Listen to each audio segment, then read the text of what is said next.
Monsieur le préfet, bonsoir. Bonsoir. On doit toujours vous appeler préfet, je me demandais. Ah, pour l'instant, oui. Vous n'êtes pas destitué, rien du tout. Ah non, pas du tout, pas Ça encore. vous fait rire déjà, Laurent, il n'a pas encore parlé. Excusez-moi, non, c'est parce que... Qu'est-ce que vous balancez Là, il disait qu'il y avait une ambiance paillote.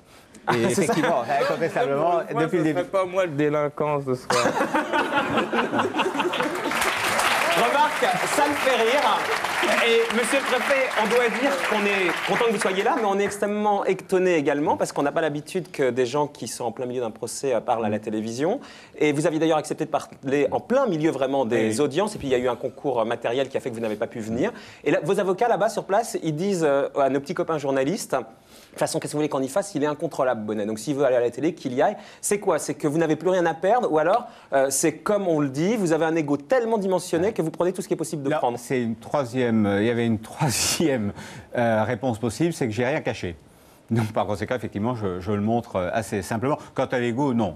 L'ego démesuré, enfin, personne autour de cette table peut avoir un ego démesuré. C'est tout le monde, excusez-nous, mais... Oui, voilà. Mais j'ai dit autour de la table. Cette table-là. Tout le monde. Voilà. Mais là, vous ne prenez pas un risque en venant parler à la télé? On va y venir tout à l'heure, mais vous les avez énervés, tous ces juges, à dire que de toute façon, vous allez sortir blanchi, que de toute façon, tout ça est un scandale. Enfin, à un moment donné, il y a un droit, un minimum de réserve, non? Tout à fait. Que je vais essayer de respecter, mais ça dépendra de vos questions. Ouais, mais en venant là, c'est quoi? C'est quand même être un peu plus fort que les autres? Non, c'est simplement vous m'invitez gentiment et ça me fait très plaisir. Une soirée agréable, enfin, et je viens très volontiers. Bon. Vous avez vu l'émission la semaine dernière? La semaine dernière, non, pas vraiment. Non. La semaine dernière, hélas, pas il y avait un vraiment. gangster qui était là à la place de Laurent, un ancien gangster, 81 ans, et c'était votre compagnon de cellule à la santé, François Marc-Anthony, qui sortait un livre. Ouais. Et regardez ce qu'il disait, regardez juste ça par exemple. Il parlait de vous. Et vous dites du préfet Bonnet que vous avez croisé, que c'est un type tellement extraordinaire qu'il aurait pu être du milieu. C'est quoi en fait les qualités pour terminer pour être du milieu, il monsieur ne parle pas, Marc-Anthony? celui-là. Bonnet n'avoue rien, il n'avoue pas jamais qu'il a allumé le briquet, lui, rien, hein, il dit rien du tout, lui. Comme vous. Comme moi. Vous voyez ce qu'il dit, grosso modo? Oui, j'aurais dû la regarder avant de venir. C'est peut-être mieux que grosso modo, vous êtes vraiment un type extraordinaire, vous ne parlez pas, même sous la torture quasiment.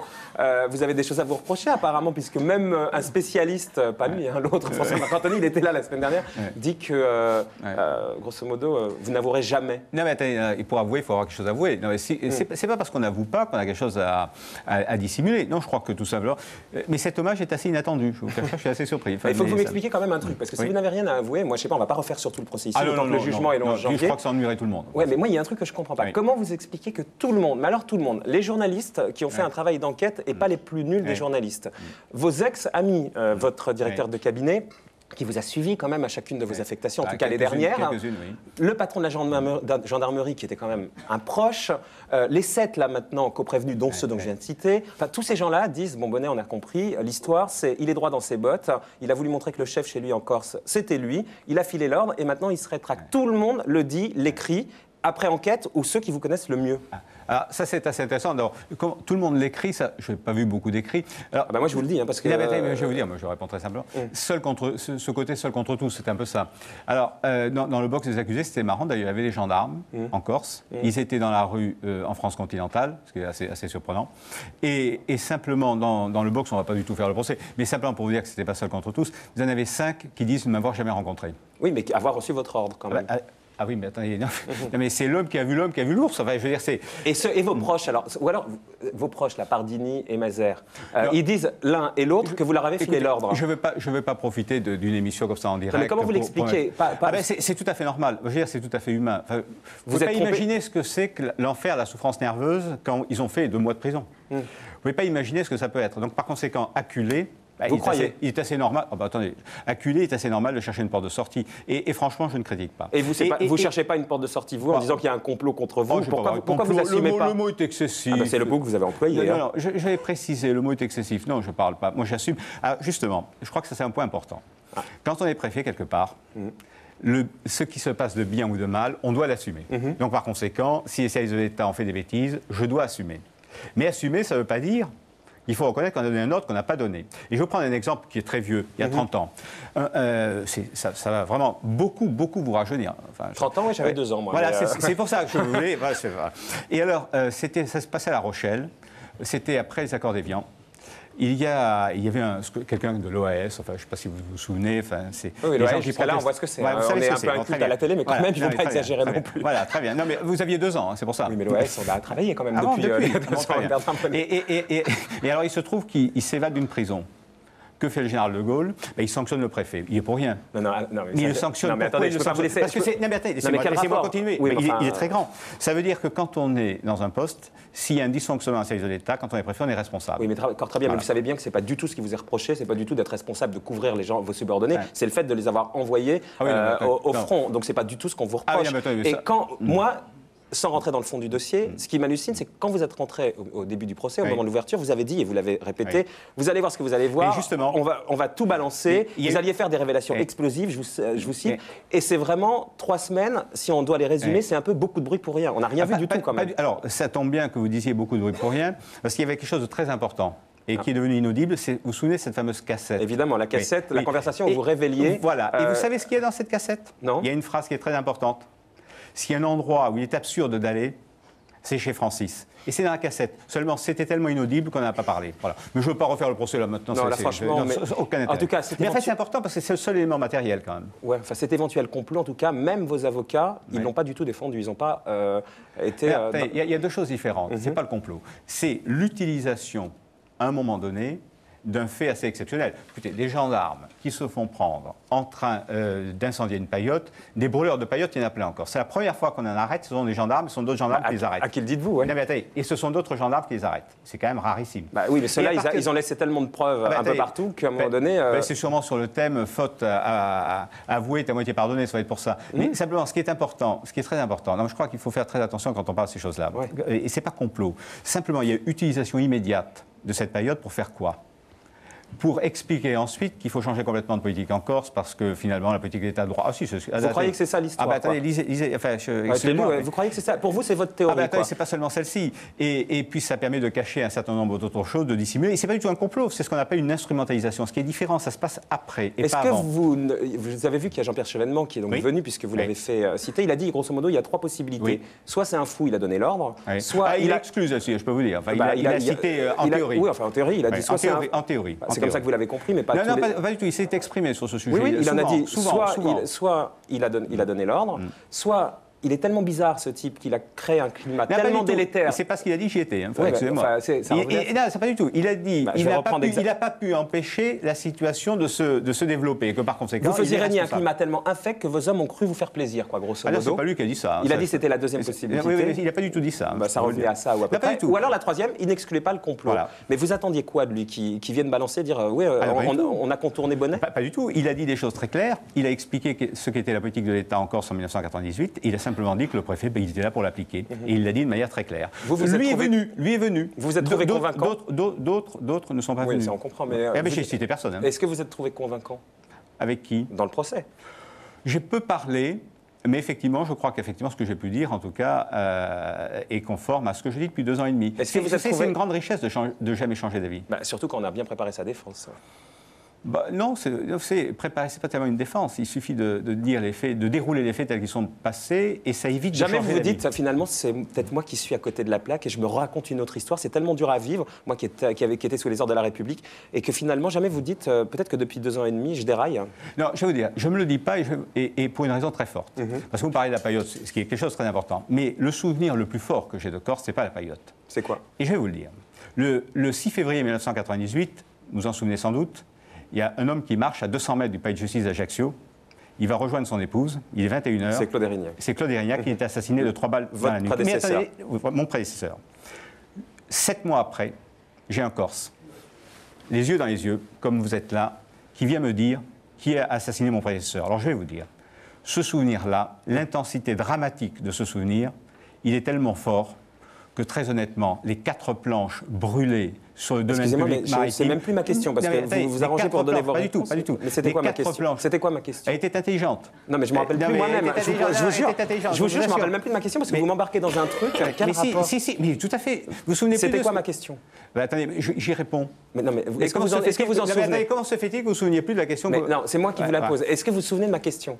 Ah, tout à fait, je suis en train d'y répondre. Mais c'était quoi? Ben, c'était de dire quel était le moment fort pour vous en Corse, quelque chose comme ça. Je vous promets que pas du tout. Pas du tout? Non, je m'en souviendrai, mais je ne vous ai pas du tout bien. demandé ça. Bon, alors finalement, c'est ce que j'ai compris. Donc on communique par malentendu. Manifestement, mais apparemment, les malentendus, c'est... Voilà, je sais très bien, ma question, c'était plutôt, est-ce que vous ne dites pas de temps en temps que depuis deux ans et demi, vous êtes à côté de la plaque et vous vous racontez une histoire? Et vous avez compris, moi, c'est ce que vous avez compris. Quel est mon moment fort en Corse? Effectivement, il y a des malentendus. Non, si vous voulez, non, c'est très important. Non, mais depuis 2 ans et demi, ça fait 2 ans et demi, donc j'ai compris depuis 2 ans et demi quel est le moment fort. Et effectivement, je vous dis ça. Et donc, je n'ai pas besoin de me raconter l'histoire. Il suffit de dérouler les faits. Répondez-moi vraiment à ma question. Est-ce que depuis 2 ans et demi, vous ne vous dites pas aujourd'hui, finalement, puisque plein de gens vous accusent, puisque les journalistes... Et d'autres disent le contraire. Mais disons qu'en proportion, c'est sans comparaison. On va voir le jugement, peut-être parce que ça ne veut pas dire que la justice va vous condamner, ça sera le 11 janvier. Est-ce que vous ne dites pas simplement d'un point de vue humain, et si c'est moi qui déraillais, si c'est moi qui avais filé cet ordre?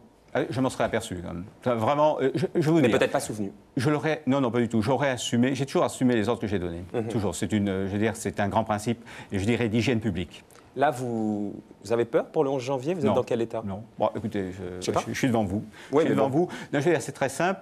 Ça dépend si c'est la justice de la République ou si c'est une vendetta judiciaire. Et je crois que ce sera la justice de la République. Oui, mais la justice de la République, elle peut aussi vous condamner. Est-ce que vous avez peur d'aller en prison? Non. D'y retourner? Non, pas du tout. Non, j'ai pas peur, mais il faut pas... C'est un sujet grave. C'est un sujet sur lequel on ne peut pas répondre très rapidement. Vous savez, aujourd'hui, vous avez sûrement, au moment où on parle ensemble, vous avez des milliers de cellules où des gens ont des lucarnes de liberté. Oui, on reçoit ces lettres régulièrement. Voilà. Et ils regardent. Donc, par conséquent, c'est un sujet sur lequel on ne peut pas plaisanter. Mais on plaisante pas une seconde. J'ai bien compris. Et ça n'est pas ma perspective du tout. Donc, je me situe pas dans cette perspective. C'est pas ça que je vous demande. Est-ce que ça, de temps en temps, quand vous vous endormez le soir, vous vous dites, si je suis condamné, je vais peut-être y retourner. Est-ce que ça vous fait peur? Mais je vous dis que je n'ai pas du tout la perspective d'être condamné. Donc, vous n'avez pas peur? Donc, je n'ai pas peur parce que je n'ai pas cette perspective. Est-ce que vous pensez que vous avez de temps en temps un physique qui a joué contre vous, et notamment pendant les séances? Il paraît que je souris. Oui, vous souriez. Moins ce soir d'ailleurs, mais vous avez de temps en temps un sourire un peu, on dit narquois, et qui fait que. Alors, c'est un délit de faciès. Non, mais je vous demande, est-ce que vous demandez. Je demande, est-ce que. Quoi faire, moi? Est-ce que de temps en temps. Il connaît Doc Gynéco. Je vais essayer d'être triste. Non, mais est-ce que vous en avez conscience que de temps en temps, ça peut vous desservir? Écoutez, si on s'arrête, franchement, moi je peux essayer d'être triste, je crois que c'est plus facile, mais c'est vraiment involontaire. Enfin, je souris, d'autres chantent, enfin, excusez-moi, je suis désolé.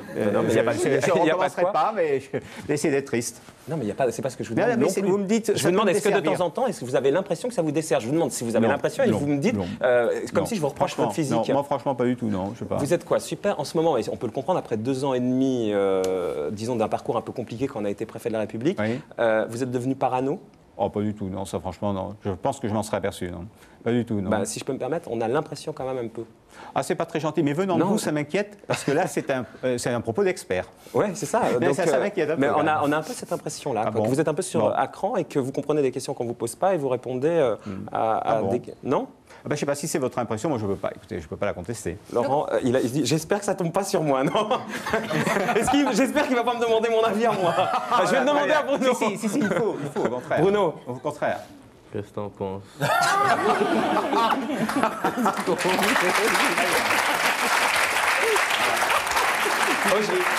Aujourd'hui, Bernard Bonnet, il y a un livre qui est sorti où vous avez raconté, à vous de juger, ça s'appelle, c'est ça, où vous développez votre thèse.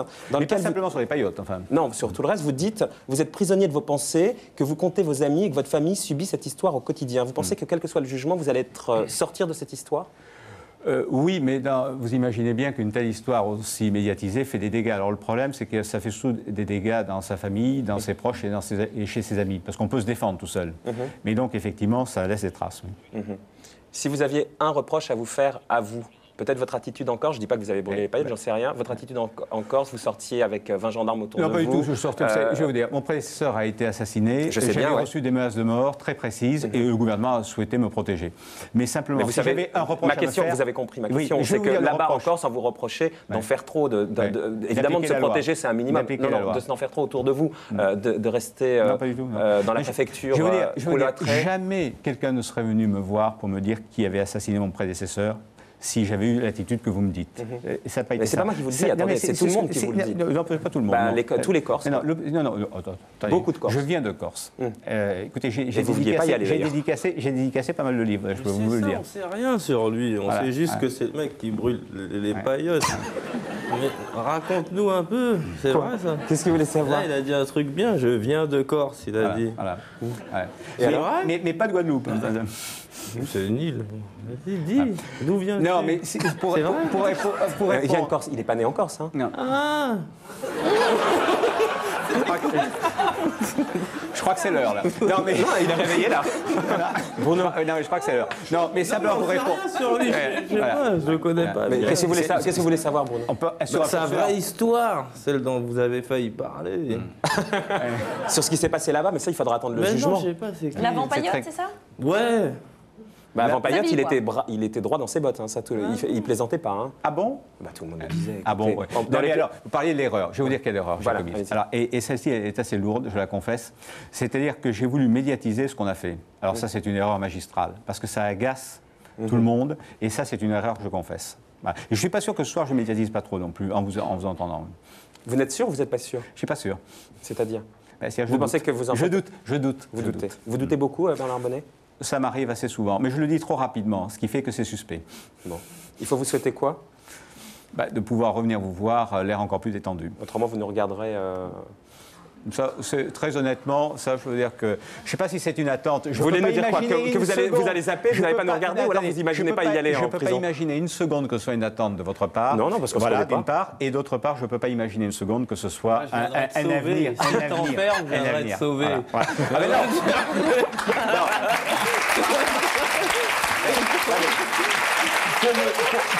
Pour me sauver, non. Pour me sauver, il y a un moyen très simple. Moi, je regarde Canal Plus à 19h55. À 19h55, Les et j'ai Guignols. franchement l'impression de trouver du monde, là, voilà. Quoi? Ben, Guignols. Doc Gynéco, je trouve qu'il est encore plus ressemblant que sa caricature sur Canal. Ouais, ils font bien, ils me font bien. Très bien. En tout cas, le jugement.